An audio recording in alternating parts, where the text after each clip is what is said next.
كاين بزاف اللي يجيهم المسمن ولا المطاوي تاعهم يا يابسين يا يتكسروا يا معجنين يا ما همش ملاح. انايا خدمتهم وانايا نقرا في الليسي، شوفوا بالك شحال من سنه وانا نخدمهم.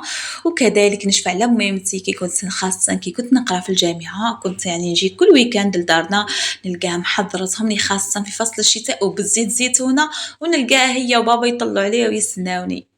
ربي يسمح لنا من الوالدين ان شاء الله، ربي يحفظهم ان شاء الله ويخليهم تاج على راسنا، اللي ماتوا ربي يرحمهم ان شاء الله. المهم هاد الفيديو راح تعرفوا كل الاسرار، اسرار المسمن ولا المطاوي الجزائريه المحضه الاصيله. نبدا بسم الله في المقادير. طريقه التحضير، بس قبل هذا نصليوا على النبي، اللهم صل وسلم على سيدنا محمد وعلى اله واصحابه اجمعين.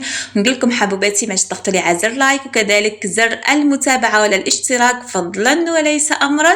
وهيا نبداو مع بعضنا نشوفوا كل الاسرار اللي راح تخلي يعني المسمن ولا المطاوي تاعك تاكليهم بشواربك يجيو مورقين وخفاف، ما يجيوش معجنين وكذلك ما يجيوش يابسين وفيهم قرمشه هذيك المليحه مش تاع اللي بوسيه.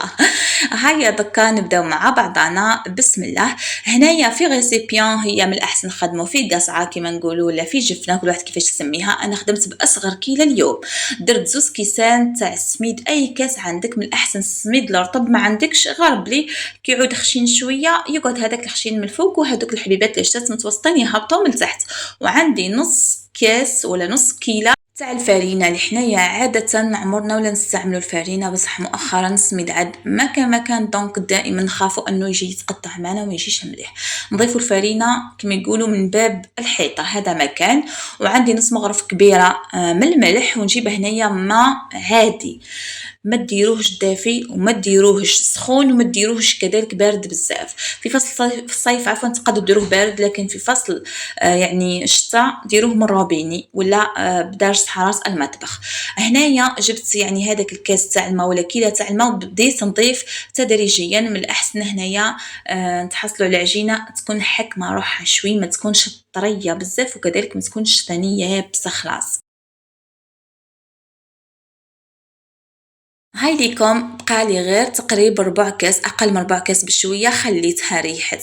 شوفوا تقدروا حتى تخليوها ليله كامله، تقدروا تخليوها ساعه، ربع ساعه، نص ساعه، انا عاده نخليها حتى ربع ساعه ونخدم بها. المهم انا هنايا كان عندي الوقت وكنت مش مزروبه يعني بها، فقط من اجل التصوير خليتها يعني وقت بزاف. المهم اول حاجه ولا اول سر نجيو ندلكوها قبل ما نضيفوا الماء، يعني هذه المعارك ولا كما يقولوا هذا المسمن ولا كل واحد كيفاش يسميها، يعني نعجنوها على بوسيه باش من بعد نضيفوا الماء، وديجا ما نقطعوهاش، لازم ندلكوها بالشكل هذا. نقولوا ندلكو في المسمن ولا المطاوي. قولوا لي حقا انتم واش تسميوها في التعليقات. حنايا يعني في جهتنا خاصه ولايه كيكدا عزابه بلديه السبت بالضبط، وكذلك يعني حتى عنابه نورمالمون كامل يقولها المطاوي، وكاين اللي يقولها المعارك. اكيد قولوا لي نتوما واش من ولايه واش من بلاصه واش تقولوا لها.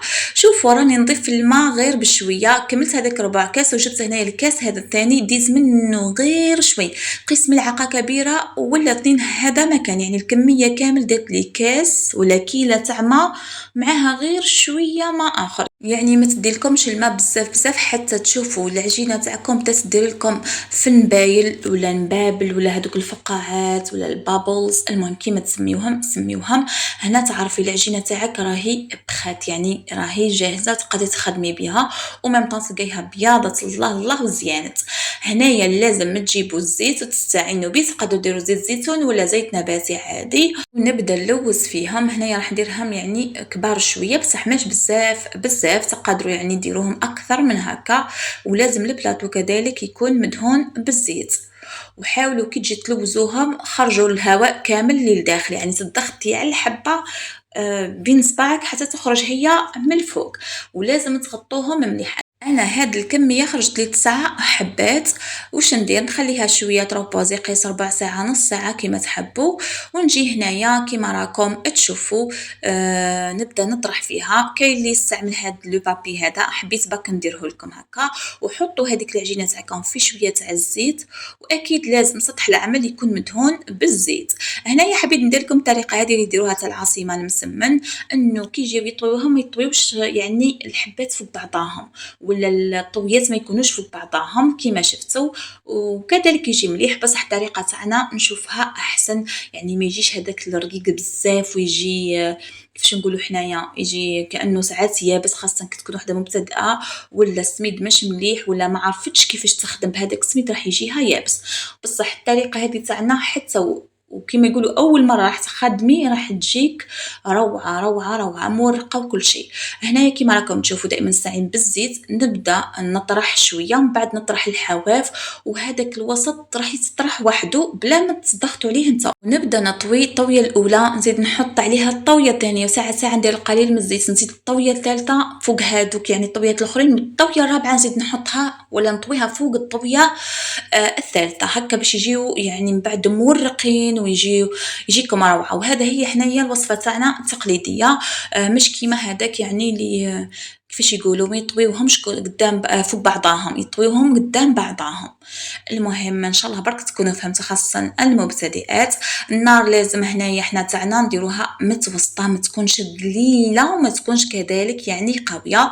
وحنايا كاين بزاف اللي يحبها حتى فيها اللون يعني الاسود شوي كانه تجي محروقه، بصح مش بزاف بزاف، خاصه هذاك الطاجين يكون خفيف. كيما راكم تشوفوا شوفوا كيفاش نطويها، لازم تكون يعني الطويات فوق بعضهم، هذا هو يعني واش حبيت نوصل لكم.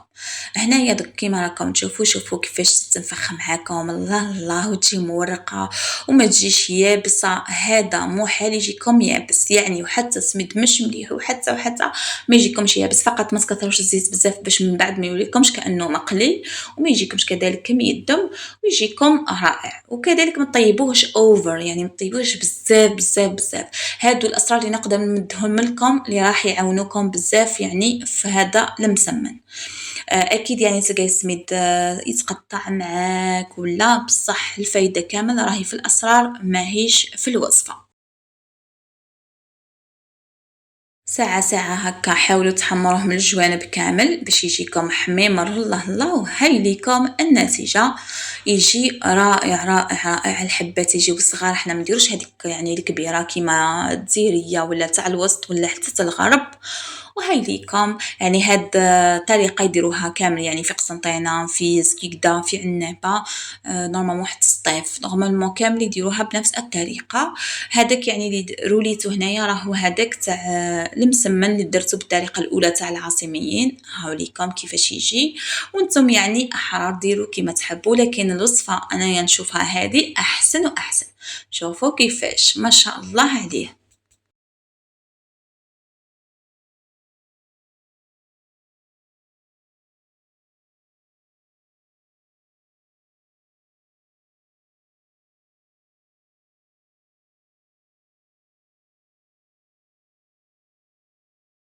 انا يا وحده من الناس نحبو مع الحليب، فوالا نحب ناكل المطاوي ولا هاد المسمن مع الحليب مش مع التاي، واذا كاين تاي اكيد، بصح حنا كبرنا هكا.